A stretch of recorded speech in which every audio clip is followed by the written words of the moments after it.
So, today we're going to be counting down the top 5 biggest traitors in history. You may think that you know their stories, but there's more beneath the surface than meets the eye. Stay tuned until the end to discover which act of betrayal tops this list and why it's still debated today. We all hate a traitor. Anyone that's ever been betrayed, I'll tell you, it's a horrible feeling. It feels terrible. But these 5 people are, in my opinion, the worst traitors in history. So, starting off our list at number 5 is a shocking joint entry between two of the most notorious spies of the Cold War, Robert Hanssen and Kim Philby. They're both on this list because they both basically did the same thing and I could not separate them. Both men had access to their nation's deepest secrets and both sold them to the enemy. But what would drive two men at the pinnacle of their careers to betray their countries? Was it ideological? Was it money? Or something even more sinister? The answer might not be what you expect. Right, so Robert Hanssen was an FBI agent whose espionage career spanned over 2 decades. He compromised countless American operations, including revealing the identities of several Soviet double agents, leading to their deaths. People died because of this man. His motivations were driven by a mix of greed, personal dissatisfaction, and a twisted sense of superiority. Despite his patriotic exterior, Hanssen was responsible for one of the most damaging intelligence breaches in US history. Now, Kim Philby, on the other hand, was a senior British intelligence officer and a key member of the infamous Cambridge 5 spy ring. For years, he provided the Soviet Union with invaluable intelligence whilst working for MI6.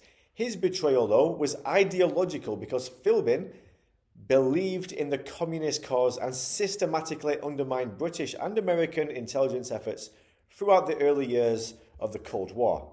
But the real twist is, despite being under suspicion multiple times on a number of occasions, Philby managed to evade capture until he eventually defected to and moved to the Soviet Union. His betrayal was so deep that many believe he could have altered the balance of power during the Cold War. But do you want to hear the real twist? The irony is that he was actually betrayed, because when he moved to the Soviet Union, he didn't end up getting a top job like he thought he would. He was basically unemployed for 10 years and then ended up getting a low-level government job because the Soviet Union, ironically, couldn't trust the traitor. Yeah, big surprise there. So at number 4, we head over to 18th century India, where a military leader's treachery would change the fate of an entire subcontinent. This is the story of Mir Jafar, the man who sold his own troops to the British. How did a man with so much power and influence already end up betraying his own army? Well, for more power and influence. Mir Jafar was the commander of the Bengal army under Siraj-ud-Daulah, the Nawab of Bengal.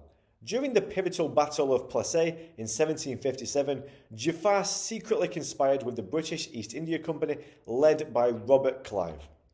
In exchange for promises of power and wealth, Jafar withheld his troops from the battle, leading to a swift British victory. This betrayal marked the beginning of nearly 2 centuries of British rule in India, and Jafar's actions not only changed the destiny of his own country, but also set the stage for a long, dark chapter of colonial exploitation.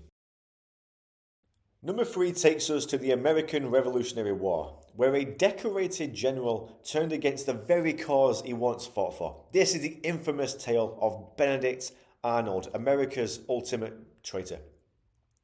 But what could make a war hero switch sides during the middle of the war? Was it just the allure of money, or was there more to Arnold's betrayal? Benedict Arnold was initially a hero of the American Revolution, known for his bravery and strategic mind. However, feeling underappreciated and disillusioned with the Continental Congress, Arnold decided to switch sides, so it wasn't just about money. He conspired to surrender West Point, a critical fort, to the British in exchange for money and a high rank in the British Army, and ironically for some sense of respect, even though he never really got it because no one really respects a traitor.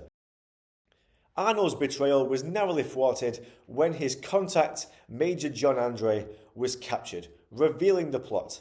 Arnold's name has since become synonymous with treason in the United States, and his legacy forever tainted by his greed and disillusionment. So coming in at number 2 is a betrayal that is echoed through the ages, the infamous stabbing of Julius Caesar by his close friend Marcus Junius Brutus. With friends like that, who needs enemies? Has anyone ever had a friend who betrays them? Well, probably not by stabbing them to death. But was Brutus simply power hungry, a bad friend, or did he genuinely believe he was saving Rome? The answer might change how you see one of history's most infamous betrayals. Brutus was not just any senator, he was someone that Caesar deeply trusted. However, believing Caesar's growing power threatened the Republic, Brutus joined a group of senators in a conspiracy to assassinate him in the Ides of March on 44 BC. This act was intended to save Rome from tyranny, but instead it ended up plunging the city into chaos, leading to the rise of the very empire that Brutus had hoped to prevent. His name is now a byword for the ultimate betrayal, immortalized by Shakespeare's famous line, Et tu, Bruti. Alright, so before we get into our number one spot, let's take a quick look into a dishonourable mention, Ephialtes of Trachis. This Greek traitor sold out his own countrymen for a handful of Persian gold. But what made Ephialtes reveal this secret to the Persians? Was it sheer greed, or did he actually have a darker or alternate motive? Ephialtes betrayed the legendary Spartan stand at the Battle of Thermopylae by revealing a hidden path to the Persians so that their army could move around and end up encircling the Spartan warriors, which led to their ultimate downfall. This altered the course of the Greco-Persian wars. The Greeks were able to win, but it made it a lot more difficult for them. Ephialtes' name remains synonymous with treachery in Greek culture to this day. There are suggestions that Ephialtes might have had legal troubles or disputes with local authorities, which made him feel alienated or fearful for potential punishment, and that might have been the reason that he betrayed them. So it may not have just been about money. And now, the ultimate betrayal, the one that really needs no introduction. I'm sure you know who he is. You've probably guessed it already. Judas Iscariot. The man whose name is forever linked with treason. You are a Judas. But why did Judas betray Jesus? Was it simply for 30 pieces of silver, or was this something more complex driving his actions?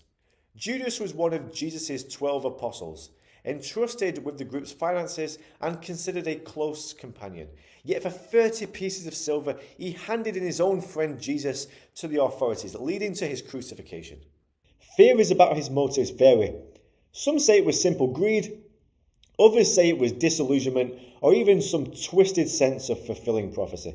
Whatever the reason, Judas's acts of betrayal have echoed through the millennia, marking him as history's ultimate traitor, the worst one of all time.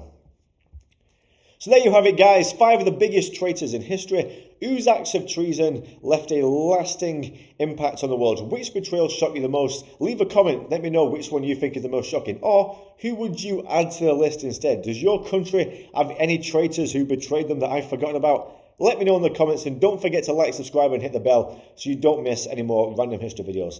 Thank you for joining me, and have a great day.